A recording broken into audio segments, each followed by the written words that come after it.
আসতেছে, তাহলে ওদের কেমন লাগে বলেন? 2টা বছর একসঙ্গে পড়াশোনা করছে, একে তো বাংলা পরীক্ষা সহজে প্লাস মানে উঠতে চায় না। একটা বছর যদি লস হয়ে যায় বাচ্চাদের, এই দায়ভার কি নেবে? পরীক্ষার টাইম আর এই অফিস টাইম একত্রে দেওয়া ঠিক না। জ্যামে একটা বাচ্চাও ঠিকভাবে আসতে পারে নাই। তেমন বৃষ্টি, সব বাচ্চা হাঁটতে আসতে, গাড়ি সাইডে সব হাঁটতে আসছে, হাঁটতে আসে সব বাচ্চা ভিজে ভিজে একেবারে চুপচুপ হয়ে গেছে। পানি হয়েছিল। এখন কি অনেকেরই তাহলে লেট হয়ে গেছে এভাবে? অনেক বাচ্চা লেট হয়েছে। আধা ঘন্টা এই অবজেক্টিভ তো আধা ঘন্টা, প্রথম আধা ঘন্টা অবজেক্টিভ। এই বাচ্চারা কিভাবে এটা করবে? এই কে নেবে? একটা বছর যদি লস হয়ে যায় বাচ্চাদের, এই দায়ভার কে নেবে? পরীক্ষার টাইম আর এই অফিস টাইম একত্রে দেওয়া ঠিক না।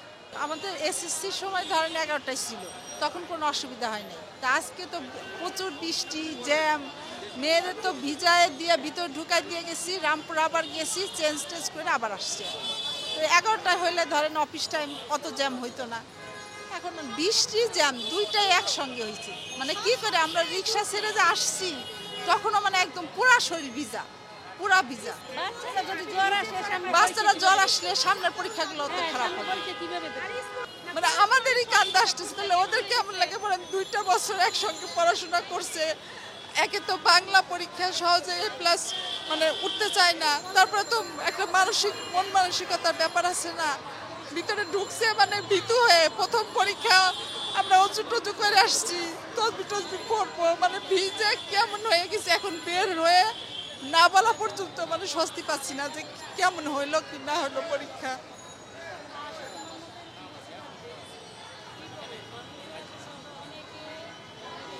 সব বাচ্চারাই নার্ভাস। এখন 2টা বছরের আসলে একটা রেজাল্ট। এটা ওদের তো একটা জীবন। কত পরিশ্রম করছে, উদ্ভাসে কোচিং করাইছি, কত মানে এখন কি ভিতর থেকে না বেরোনো পর্যন্ত আমাদের কোনো স্বস্তি নেই। অফিস টাইম আর পরীক্ষা টাইম একসাথে পড়ার কারণে হয়তো কিছুটা জ্যাম। ওইটা তো হয়েছে অফিস টাইম আবার বৃষ্টি, দুইটার কারণে মানে আমরা শুধু আল্লাহ আল্লাহ করতেছি, আল্লাহ হয় জ্যাম ছাড়াই দাও না বৃষ্টিটা কমাই দাও। বৃষ্টিটা কমলে ধরেন হেঁটে এসে ভিতরে ঢুকাইতে পারি। জ্যামও আছে, রিক্সা থেকে নেমে হেঁটে আসছি, পুরা ভিজে গেছি, একদম পুরাটাই ভিজে গেছি। যে তবে জ্যামের জন্য এত বেশি কারণ, ধরেন যদি জ্যাম না হইতো, রামপুরা থেকে 8টা 25-এ বের হয়েছি, রিক্সায় উঠছি, এখানে তাও আসতে পারি না। মানে ওভারব্রিজ দিয়ে কি হয়েছে? কিছুই হয়নি।